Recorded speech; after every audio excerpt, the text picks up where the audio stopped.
김두관 의원의 출마 선언이 있겠습니다. 큰 박수로 맞이해 주십시오. 과감한 자치분권과 급진적 균형 발전으로 모든 지역이 골고루 잘 사는 나라, 힘없는 사람들이 차별받지 않는 나라를 만들기에 오늘 대통령 출마를 선언합니다. 지방 주민에게 돌려줘야 합니다. 촛불혁명은 주권을 더 많이 국민에게 부여하는 직접민주주의를 요구하고 있습니다. 지켜봐 주시고 응원해 주십시오. 좋은 사람, 좋은 대통령이 이끄는 개혁으로 모두가 꿈꾸는 미래를 만들겠습니다. 김두관 의원에게 큰 박수 부탁드리겠습니다.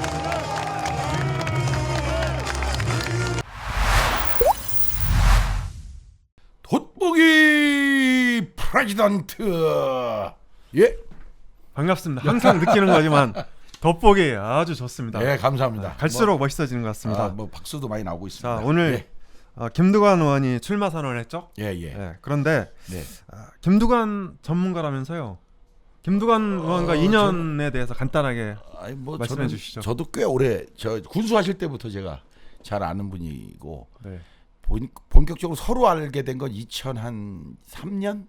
서로 연애를 본격적으로 아니요. 시작한 게- 장관하실 때부터 자치분권 전국연대 관련해서 일하면서 그 이후에 뭐 계속 연을 맺고 있어서 잘 알죠. 네, 가장 큰 장점 하나만 드신다면 덕장이에요. 덕장. 예, 예. 굉장한 후덕한 분이고 네. 그 제가 참 이게 아쉬운데 이게 현대의 이 매체에 안 맞아서 그런데 이분하고 마주 앉아서 얘기를 해보면요 엄청난 아우라를 느낀다는 분이 많아요. 근데 이게 방송에서 본인의 표현이 좀 약해요. 그러니까 이제 최근에 많이 좋아지시긴 했던데 어쨌든 그런 면에서 좀 안타깝다라고 말씀드릴 수 있습니다. 자, 네. 오늘 이제 출마 선언을 하셨는데 네. 핵심 야마가 다극 분산형 야, 그 마가 뭡니까? 주제. 핵심 키워드. 예, 자, 키워드. 예, 핵심 키워드 쉽게 말하면 네. 야마. 예. 다극 분산형 자치 문권 국가. 예. 자, 이게 무슨 말입니까? 그러니까 우리나라는 그 이제 유명한 프랑스의 학자가 한 말이 있어요. 프랑스는 파리와 그 외 도시로 돼 있다. 혹시 그 유명한 프랑스 학자 이름을 아십니까? 모르죠? 이거 왜냐하면 유감인데. 러시아 사람하고 프랑스 사람은 이름이 좀 알겠습니다. 어려워서 자. 좀 어렵습니다. 근데 한국은 그래서 똑같은 말로 서울과 그 기타 도시로 돼 있다. 네. 이렇게 말할 만큼 서울 또 최근에 뭐 수도권 집중화돼 있는 나라죠. 네. 매우 독특한 나라입니다. 프랑스도 그렇고 우리나라도 그렇고 너무 집중돼 있는 나라라서 이거를 일극형 나라로 이기 때문에 일극형 나라이기 때문에 생기는 문제가 너무 많아요. 부동산, 교통, 환경, 기후 대기 이 모든 문제가 사실은 집중으로서 생긴 거고 지금 코로나도 어떻게 보면 도시에 집중해서 생기는 방역의 어려움들이 모여 있거든요. 이거를 분산시키겠다는 거예요. 그러면 대체로 몇 개 정도로 5개로 나누겠다는 겁니다. 그러면 예를 들어서 뭐 전라권, 그쵸? 호남권, 예, 호남권, 경상권 뭐 이렇게 한데 거기에 5개로 나누고 그 다음에 제주도는 평화특별자치도. 죄송합니다. 강원도가 평화특별자치도로 가고 그 다음에 관광특별자치도 이렇게 지금 만들겠다. 뭐 이렇게 이제 생각하는 거죠. 예.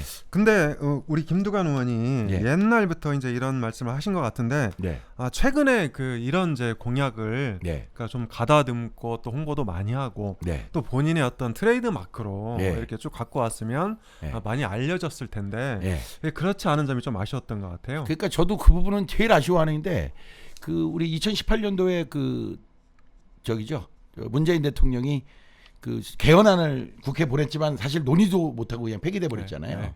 사실 그때가 저도 그 개헌안에 대해서 사실 뭐 100점이라고 생각은 안 하는데 한 80점, 90점 정도는 되는 꽤 괜찮은 자치분권형 개헌이었어요. 네, 네. 그때라도 김두관 의원이 아주 앞장서서 만약에 안 되더라도 막 물꼬를 좀 만들어줬으면 더 훨씬 더 이런 얘기를 하는 데 있어서 훨씬 유리하지 않았을까 하는 아쉬움은 있는데 그래도 지금까지 의장으로부터 시작해서 뭐 군수 장관, 도지사, 뭐 국회의원까지 그야말로 국무총리하고 대통령만 못 해본 이런 분이기 때문에 변방에서 이제 결국 중앙으로 진출하는 거니까 모든 세력이라는 게 그래서 저는 그런 부분에 대해서 요즘에 이렇게 하시는 게 좀 약간 좀 늦었다 하는 아쉬움이 있죠. 네. 예. 예, 저도 이 평화재단의 법륜 스님, 그러니까 평화재단 이사장을 예. 맡고 계시는 법륜 스님도 이 전국을 팔도로 개편하자. 그래서 네. 이제 비슷한 주장을 이제 계속 하고 계신데 네. 저도 되게 이제 감명 깊게 이제 들은 적이 있어요. 네. 그래서 김두관 의원께서 만약에 이제 이번 대통령 선거에서 이제 후보가 안 되시더라도 네네. 그러니까 이렇게 이 전국을 좀 효율적으로 재편하는 네네. 이런 이제 공약을 좀 계속 갈고 닦아서 네네. 본인의 이 트레이드 마크로 삼고 다음 대선에서는 반드시 네. 대통령에 당선했으면 좋겠다는 생각이 듭니다. 네. 자, 그러면 이제 이분이 이제 두 번째로 들고 나오신 것이 예. 1% 법안 국민 투표제를 시작하겠다. 네. 이렇게 이제 말씀을 하셨어요. 예. 그러니까 저는 다소 낯선 이제 이 공약인데 예. 이것을 간단하게 설명해 주시죠. 이게 우리나라에 이거 주장하시는 대표적인 학자가 안성호 교수님이라고 계신데 아마 이분 주장을 보신 건지 아니면 원래 다르게 생각하신 건지 모르겠어요. 다만 스위스에서 이런 걸 하죠. 어떤 특정한 법률에 대해서는 국회에서 통과가 안 돼요. 왜냐하면 도저히 로비 집단들의 압박, 요구 이런 것들이 강해서 이해 조정이 안 돼서 예, 평등 차별금지법 이런 거 논의조차 안 되잖아요. 왜? 논의했다면 기독교계가 막 다 들고 일어나고 이러니까. 그래서 이런 것들은 다 국민투표에 붙이자. 예컨대 스위스는 국민투표를 전 유권자의 10%를 하면 국민투표를 붙이거든요. 그러니까 전체 유권자의 10%가 요구하면 10%가 사인하면 이제 붙이는 거예요. 사인하면? 예, 국민투표를 붙이기 때문에 거의 매년 국민투표가 있어요. 그래서 그렇게 논쟁이 심하고 소위 말하면 대의원 제도, 지금 우리나라는 대의 제도니까 대의 제도에서 논의가 안 되는 거는 직접 국민투표로 붙이는 게 오히려 더 깔끔하게 정리할 수 있지 않냐? 뭐 그런 차원에서 그런데 이제 1%의 법안이라고 하면 네. 사실 우리나라에서 1년에 이제 수백 건, 예. 뭐 어떤 경우에는 이제 수천 건도 이렇게 국회에서 처리가 되는데 네. 다소 많은 법안 아닌가요? 아니 그러니까 그게 상징적인 1%인데요. 꼭 100개 중에 한 개 이런 뜻이 그런 아니고, 의미가 아니고 그러니까 그 1%에 해당되는 논쟁이 심한 법안들은 도저히 뭐 진행이 안 되니까 그럴 바엔 국민투표로 붙이자. 그래서 집적 민주주의도 더 이제 가미하고 그다음에 도저히 정치권 안에서 논의조차 안 되는 것들은 과감하게 돌파하자 이런 의미로 받아들이시면 될 것 같습니다. 예를 들어서 이제 오늘 말씀하신 뭐 차별금지법, 네. 언론개혁법, 예. 토지공개념 관련법, 예. 분권법, 예. 뭐 정치개혁 특히 법안. 정치개혁 같은 경우는 정치권이 잘 안 하거든요. 아시잖아요. 맞습니다. 예. 자, 요거는 이제 이렇게 넘어가고요. 네네. 그다음에 또 최근에 이제 부동산 문제가 심각하잖아요. 네네. 부동산 때문에 결국은 이제 2030이 민주당을 이탈해서 네네. 지난 4.7 재보선에서 국민의힘 후보들 이제 대거 찍었고 네. 최근에 일부 여론조사를 보면 여전히 2030이 이제 민주당을 많이 이탈해 있어요. 네네. 그래서 국민의힘 쪽으로 넘어가 있는데 네. 만약에 2030 지지를 회복하지 못하면 네네. 다음 대선도 상당히 고전을 할 것이라는 이제 이런 관측들이 있거든요. 네. 그런데 오늘 이제 김두관 의원께서 두 번째 핵심 공약으로 1가구 1주택 국가 책임제를 시작하겠다. 네. 이렇게 말씀을 하셨어요. 간단하게 좀 설명해 주시죠. 아니 이거는 사실은 앞에 얘기하고 거의 맞물려 있는 얘기인데요. 네. 실제로 다극 체제로 가면 서울 집값이 이렇게 높을 이유도 없고요. 이게 다 집중 때문에 생기는 거잖아요. 그렇죠. 예를 들면 우리나라를 전체 5개 정도로 이렇게 쪼개놓으면 지금의 부동산 값은 존재할 수가 없어요. 그러니까 이거는 오히려 그렇게 됨으로써 이건 매우 쉬워지는 일이죠. 그러니까 뭐 자연스럽게 해결될 수 예, 있다. 국가 수준의 모기지론 같은 거를 국책 모기지 같은 거를 하겠다는 건데 어쨌든 다극체로 가면 기본적으로 이거는 뭐 크게 어려운 과제는 아닙니다. 예. 자, 그다음에 예.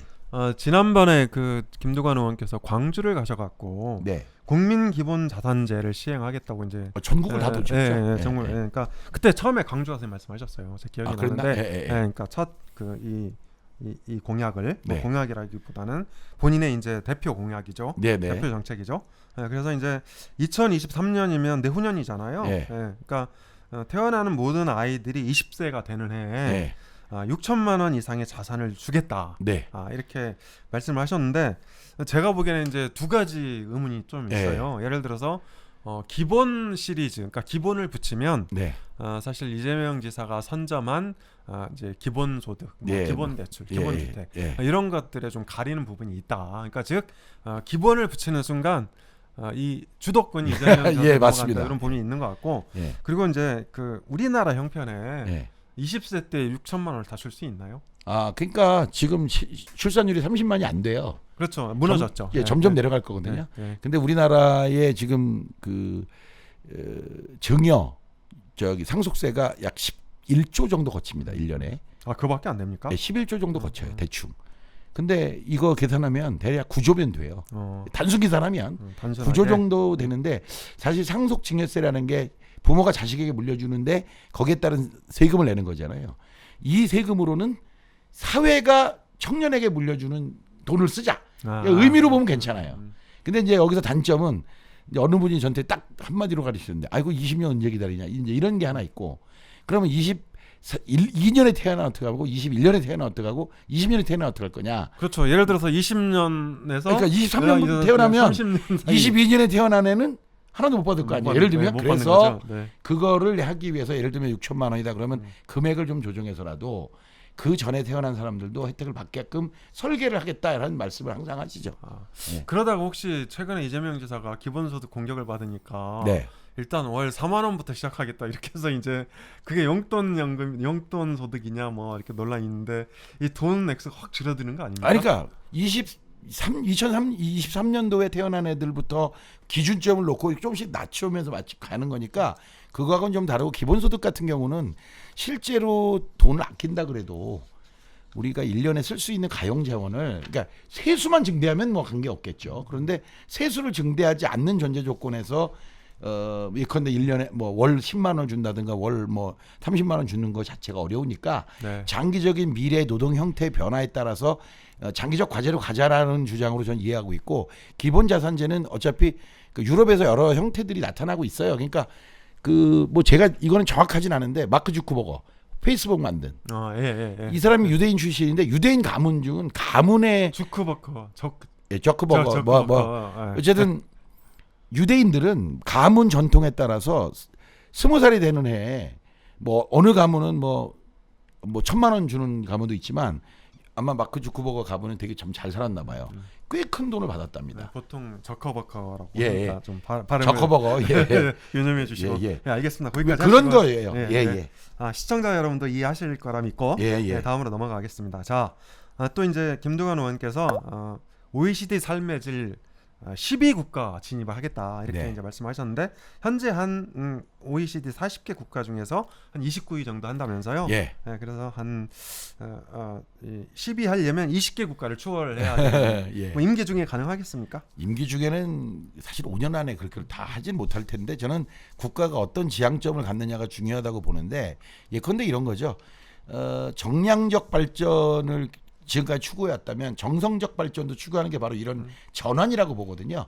그러니까 야 돈 하다가 야 생각해 보니까 우리가 뭐 밥 굽는 것도 아니고 우리가 가끔 돼지고기는 잘 먹고 소고기도 가끔 먹는데 야 행복도 생각해서 좀 쉬어야 되는 거 아니냐. 그래서 52시간을 하듯이 똑같은 마인드로 삶의 질을 한 10위권 국가로 높이겠다라고 하는 국가적 지표를 정한 측면에서 매우 괜찮다라고 봅니다. 그렇죠. 일단 목표는 장밋빛이 좋죠. 예, 자, 그러면 이제 재밌는 공약도 하나 하셨어요. 네, 뭐요? 100세 인생위원회. 그러니까 사실 지금 이 평균 수명들이 많이 늘어나고 있잖아요. 그렇죠. 예. 그러니까 저는 사실 100살까지 살까 걱정인데 100세 인생위원회는 뭐 하는 위원회죠? 그러니까 그 삶의 질이 좋아지려면 여러 가지 일을 해야 되는데 그 중에 하나가 건강을 지켜주는 거라서 어쨌든 그 공약에 보면 선언문에 보면 문재인 케어를 이어받는 소위 김두관 케어를 제대로 하겠다는 거죠. 그 중에 하나가 국민 주치의제하고 간병보험을 확대하겠다는 건데 저는 국민 주치의제를 하려면 너무 많은 의사가 지금보다 훨씬 더 많이 필요할 거라서 이게 실현될까 하는 생각은 있지만 간병보험의 필요성은 지금 너무너무 크게 확대돼 있는 거거든요. 그렇죠. 뭐 그러니까 한 사람이 아프면 집안이 다 무너지는 이 시스템을 이제 바꿔내려면 사회 전체가 간병을 해주는 이런 시스템을 가는 건 앞으로 분명한 옳은 방향이다. 거기에 한 차원으로 건강, 그다음엔 100세위원회라는 건 바로 뭐냐? 꼭 건강뿐만 아니라 우리는 교육, 일, 은퇴라는 3단계 인생을 살잖아요. 근데 일이 줄어들고 교육이 길어들고 일은 줄어들면서 은퇴가 길어지는 이거를 위해서는 제가 볼 때 평생 교육과 자원봉사 같은 선진국형 사회 운영 시스템이 도입될 필요가 있어요. 그러면 그러한 걸 전체적으로 총괄할 수 있는 백세위원회 같은, 그러니까 100살까지 좀 건강하게 잘 살자 뭐 이런 거를 주도하는 국가적 위원회가 하나 있어야 되는 거다, 이렇게 보여집니다. 예, 뭐 좋은 의견인데 자, 문제는 이제 컷오프를 통과하냐 마냐잖아요. 예. 그러니까 저도 기억이 나는데 2012년에 네. 김두관 의원께서 10%한 중반, 중후반대 지지를 네, 네. 기록했었어요. 네. 그래서 이제 그때 뭐 국회 포럼 행사에 참석했다가 김근태가 초청한 네.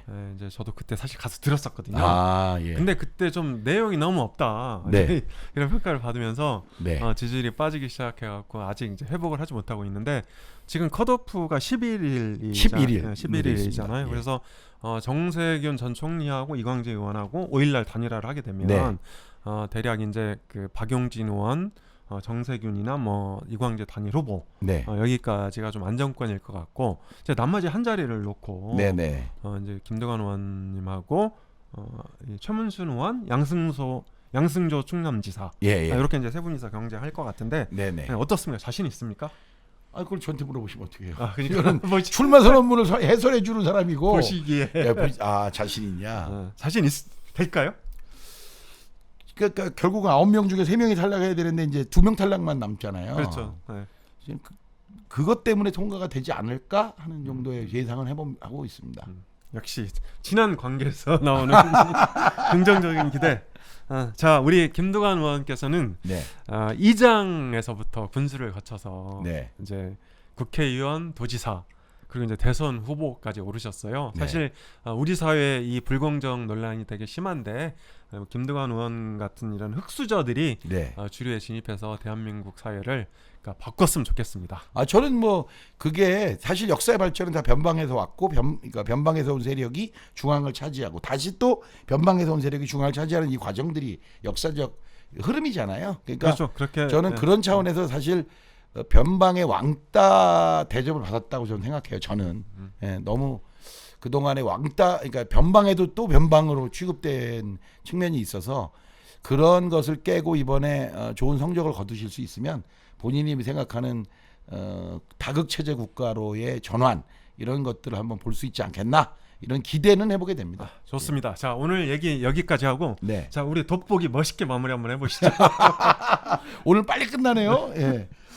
어쨌든 그 제가 볼 때는 이 우리 김두관 후보죠. 이제 후보는 본인이 한 일보다 알려져 있는 게 너무 적어요. 그거가 아마 제가 볼 땐 참 안타까운데 꽤 실적도 좋고 보호자 없는 병원 같은 경우도 경남도가 제일 먼저 했던 거였거든요. 근데 이게 잘 안 알려지는 거예요. 그래서 어떤 사람은 어쨌든 10개 하면 10개가 알려지는데 어떤 사람은 10개를 해도 한 3개만 알려지는 이런 것들은 우리 김두관 후보께서 좀 돌파해야 될, 뛰어넘어야 될 어떤 한계와 과제가 아닌가, 이런 말씀을 드리면서 오늘 돋보기 프레지던트 김두관 후보의 출마 선언문 해설을 여기서 마치도록 하겠습니다.